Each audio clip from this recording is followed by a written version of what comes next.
little, Kristen got him this book, Max Makes a Million, and it has always been one of my favorites to read to him. Even when he was little, the words at the end I knew I would read to him as he went off to college. And it made me weepy then, and it makes me weepy now, lo these many years later. Call me Max, Max the dreamer, Max the poet, Max the dog. My dream is to live in Paris and be a poet. But do you think it is easy for a dog to pack up a small brown suitcase, put on a beret, and hop on a plane? Ha! Plane tickets cost money. Mazuma, shekels, simoleons. I have none. Because no one wants to buy my book. I'm flat broke, bone dry. I live with Ida and Morris Stravinsky in the spacious Stravinsky apartment. Morris and Ida don't have any children, but they have me, Max. And they start to cry every time I bring up the subject of moving to Paris. They will have to face the facts, though. There is an old Chinese proverb that says, parents must give their children two things, roots and wings. I have the roots, now I want the wings. Every morning I walk downtown to my studio. I daydream, stroll, and scribble in my notebook. I reach my studio, the place I write. I am back in my chair writing up a storm when what should ring but the phone? Ah! It's Leon Kapinski, my agent. Leon, what is it, I ask. It's happened, Max, I did it. I sold your book for $1 million. They love it, Max. You're gonna dance on the roofs of that city you're dying to go to. Lucky fellow, Max, you got it made. I got off the phone. Someone was going to print my book. Someone was going to sell my book. Someone was going to buy my book. I couldn't talk. I couldn't think. I couldn't breathe. This was too much for a dog to bear. I rushed uptown to tell Morris and Ida, dear people, how can I thank you? This is the day I've been waiting for all of my life. I am off to Paris to follow my dreams. Brave Ida and Morris, we will meet again in that starry-eyed city. You know I have always lived by my dreams, and now they have come true. Roots and wings, roots and wings. I've got to go, Daddy-O. So long, farewell, goodbye. Ha!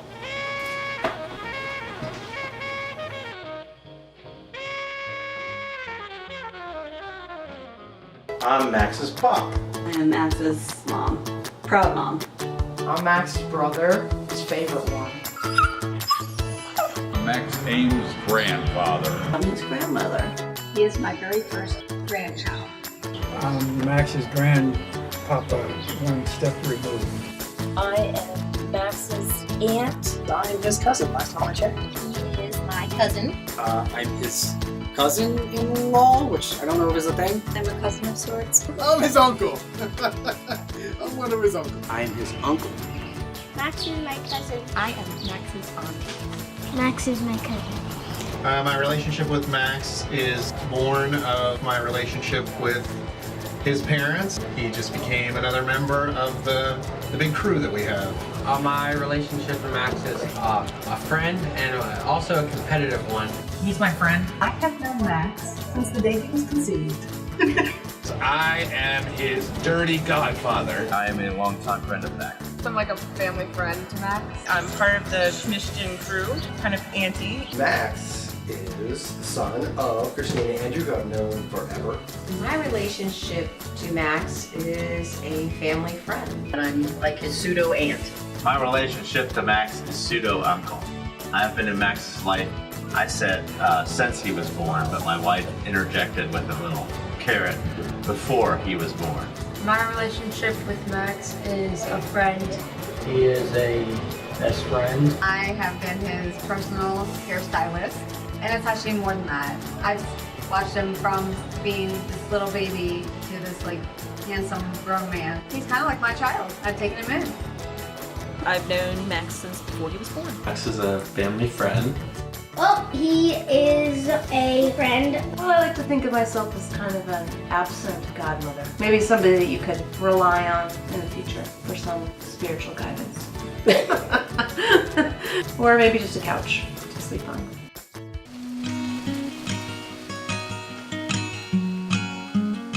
Well, I remember a lot of stuff leading up to Max, where Andrew and Christina were really excited to have a little person in their life. And then we heard the name Maximilian. Oh my God, who could not love that name? The day he was born, we all came to the hospital because we were so excited because he was the first baby of all of them. And we waited for him to arrive in this world. And when it happened, it was the best day ever. September 1st. the night that he was born. The whole gang of usual suspects shows up at Fairfax Hospital. There was a cooler in the car, and everyone would have a beer or two. We'd come back into the lobby. Max, your grandfather was there. All your friends showed up for the birth, and they were out in the parking lot, and they were having drinks out of their trunks. It was like a Baptist wedding. We tried to go see him in his room with his mom, and we were on our way, and all of a sudden they rushed us out because they were sending him to the NICU, and we couldn't see him. But I was okay because I knew he was going to be okay. I also remember everyone being stressed out because when Max was born, he had some issues, and I think they were taking him to the NICU, and I remember Grandpa and Andrew being stressed out about that. But, you know, that's just through the haze of all the alcohol I was drinking.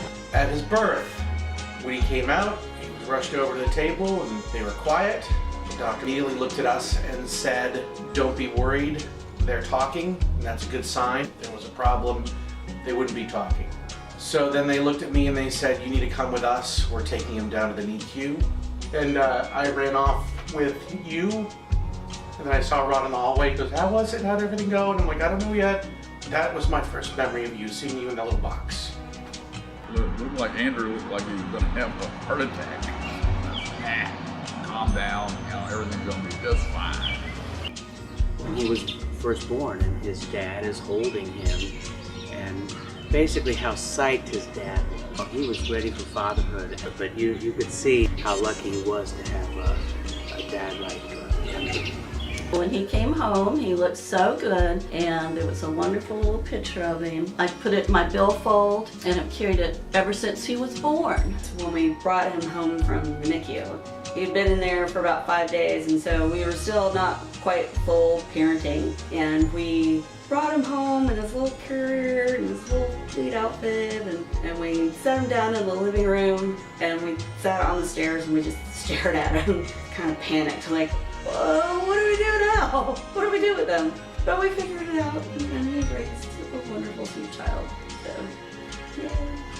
The first time I actually saw him was on your sofa over at the townhouse, and I was holding him, and he has a little red head, just like his daddy did, which was really cool. I always remember him as having this bright red. First memory I had, it was like, oh my God, he looks just like the combination of his parents. The red hair stands out.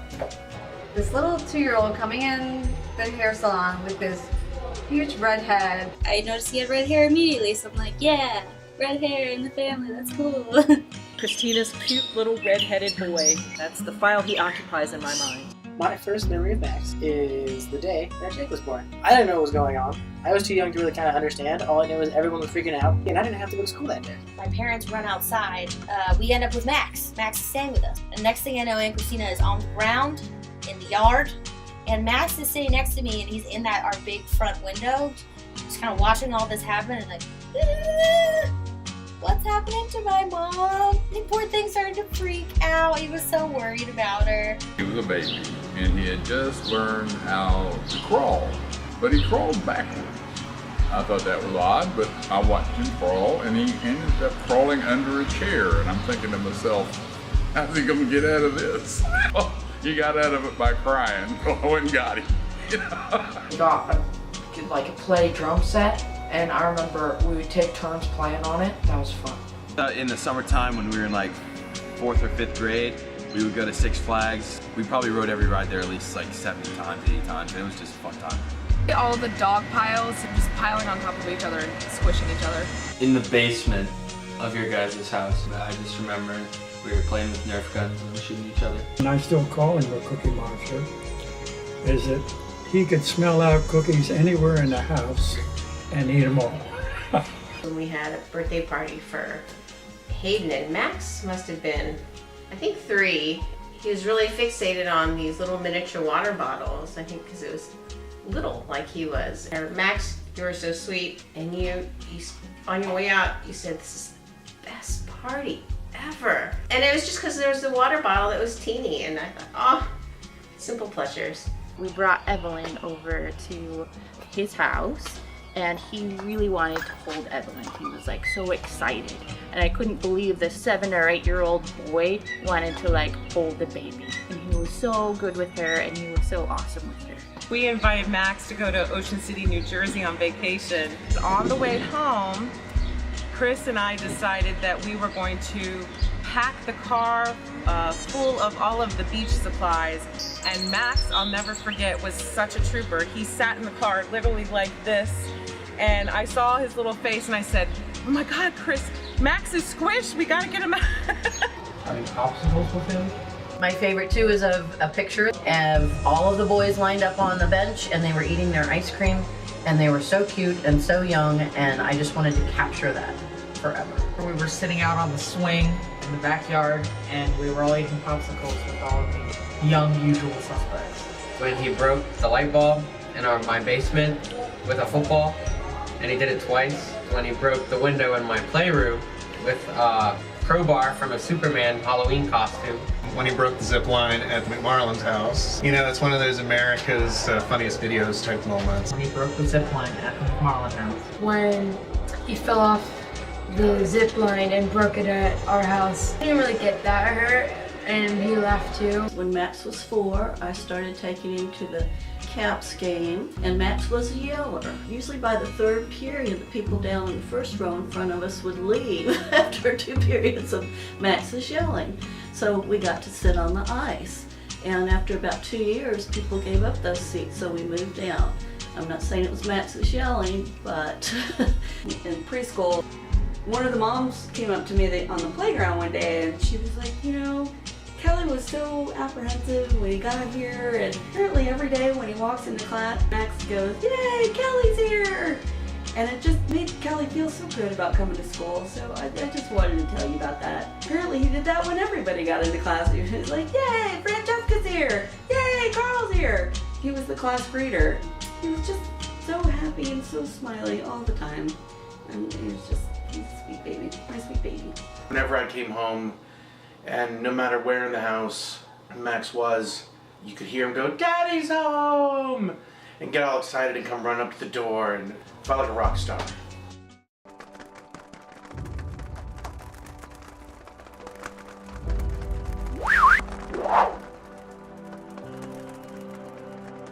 I think the best thing that was ever told to me, remember who you are. If you get into a situation where someone's trying to get you to do something that you know isn't right, do the right thing. They will respect you and you will become their leader. Guarantee it. Being kind and smiling and being friendly with people. A smile is very disarming. If you respect others, they will respect you, and you will go really far. Be a gentleman, and you already are. He should be the awesome self that he is. He should always just put his best foot forward and do great things and behave.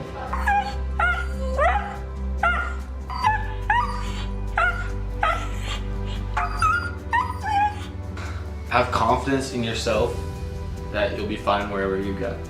Try as many experiences as possible, but it really is about trying to broaden your horizons. College gives you an opportunity to meet a lot of different people and do a lot of different things. He should try soccer. Good sport. Embrace being uncomfortable. That means you're growing. Explore, take classes that you never thought you would. Do things that you never thought you would. Because this is the time to explore and figure out what you want to do with your life and do your homework. I think it's important to learn more about yourself, but also learn about other people. Make lots of friends, don't get into fights, study hard. Treasure the time that he has in college, because that's going to be the best time of his life, and it's really the last time that he has before life starts to get in the way and he has to be a grown-up. Stay focused, enjoy yourself. Don't forget to have fun. That's what college is about. Don't be afraid to take a risk.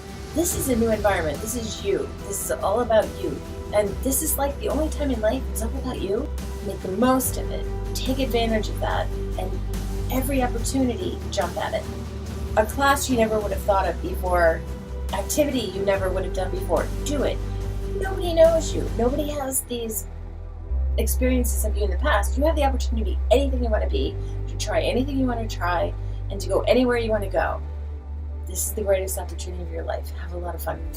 The first year was really, really hard. I just felt very lonely. I felt like I didn't have everything figured out. I felt like I had friends at home, I had my family at home, I felt smart at home. All of a sudden I was in this new place and I just really wasn't comfortable. You're learning who you are as an individual person. You're learning what it means to have, make friends again. It's almost, you've grown up in the same town, you know all these people your whole life, now you're in a new place, there's all these new people. It's hard, you have to figure all that out again. You have class, you have to start feeding yourself, you have to start cleaning yourself and taking care of everything. It's a lot, and it can be really overwhelming, it can be really hard, but it's really important to do it and go through it, and you'll find that the people that make it through you with your freshman year will be some of your favorite people. So just know that it gets better, and it's totally normal, and if you need any help with anything, that you have people that care about you, self-included. It's easy to get overstressed in college and be overwhelmed by all the different things that are going on, keeping track of friends and independence, and grades, and classes, and sports and clubs, and all these other kind of things that you can get into. That's really, really awesome. You kind of want to get into all of them. At the end of the day, there's a lot of it that isn't as important as everyone likes to say it is. So it's always important to have fun and relax. Wait to declare a major, but don't wait too long. So then figure out what you like, but don't take too long to do it. Watch the Freshman 15 and see the world whenever you can. Well, don't be combative with your professors, even if you don't agree with them. Have fun, but those people that are always dying on spring break because they're all partying, and the one guy says, hey, look what I can do, and he jumps off the balcony and immediately kills himself. Don't be that guy. Always try to, if there's an opportunity, even if you're not going to get paid, I think it's to intern whenever if there's an opportunity, say, I'll do it, even if it's something you don't want to do. Just the enthusiasm that comes across when you say, I'll do it, is something that somebody can take note of. Stay concentrated, don't do other things that doesn't go into studying. You should do his own work and never plagiarize. Try to make good decisions. What makes a good decision is think of the consequences that decision is made. Don't think about just the immediate outcome, which is usually getting something that you want, but think about how the consequences might be tomorrow, next week, year, 2 years after. Always be honest to yourself. Your future is in your hands. Always do the right thing. Always respect. Enjoy college. Have a wonderful time. Meet people, try things, but don't lose focus of what you're there for. Just showing up is 90% of the battle, son. Go to class. Just go to class. I mean, you can even sort of maybe not do all the reading, but if you go to class and take notes, you're gonna get a decent grade in the class. It's just about putting in the time. And also go to those office hours. Every single person on every tour said that that's a really good idea. I think it's a good idea. You should do it, because it is a good idea. We'll FaceTime. I have lots of advice, but I'll try to keep it short. Max, I want you to have fun in college. Definitely have fun in college. But you have to be respectful to the girls, treat them well, be nice, and make sure you study and don't skip class. Stay concentrated on your studies. Don't party too hard, I guess. Keep a level head on your shoulders. Don't drink too much alcohol. I know you're gonna do it. You'll tell your parents you're not. Don't lie to them. Just say, I'll be careful, okay? They'll respect that. Avoid illegal drugs. Don't mess around with heroin. Don't do that. That'll ruin your life. Do not do drugs. They are very bad for you. Save your money and just have a plan B. Now all bets are off. You have to work. This is not playtime, it's work time.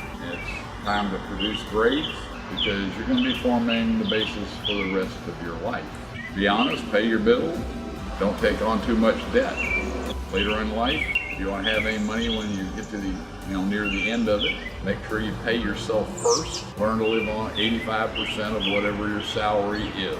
And believe me, you can do it. God knows I lived on bologna sandwiches long enough, and I still love the damn things. Give more than you get. It'll always work out the best for you.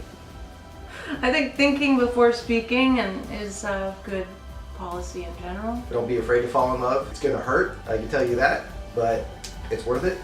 Look for a gal who likes a ginger fella. It's a thing beyond tall, dark, and handsome. It's gonna work well for you. Don't flirt in front of girls. Don't be mean to people. Don't get involved with the mob. I don't know what Richmond is like. I'm assuming there's some kind of mob, and he shouldn't get involved with it. looking eyes, listening ears, quiet mouths, open hands, and walking feet.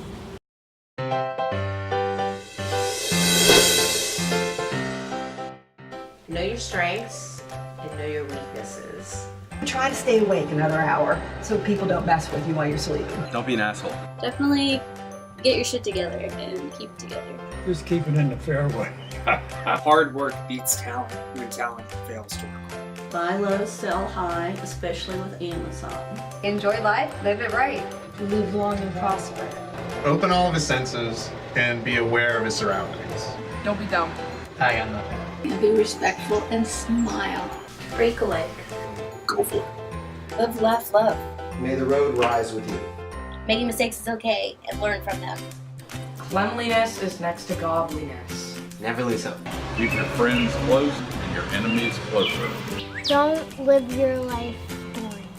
Roll with it. Party on. Greet the world with a smile. Never do finger guns, it's out of style. Keep your head on a swivel.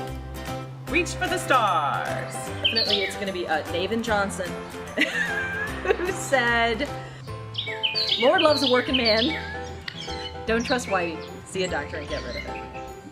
I have no better words of wisdom. Make sure to always be concerned about birth control.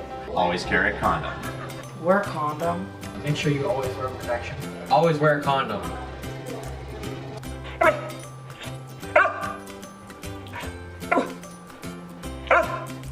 I think it's a Kanye West lyric. She has one of your kids. She's got you for 18 years. You don't want to be an early father? Make sure you always wrap it, my friend. Wrap it up, Buttercup. The J, the I, the M, the Y, yo. You need a body bag. The J, the I, the M, the Y, the J, the I, the M. It's Jimmy. It's Jimmy. Remember, you're never too old. Jimmy is wearing a hat. Remember, you're never too bold. Jimmy is wearing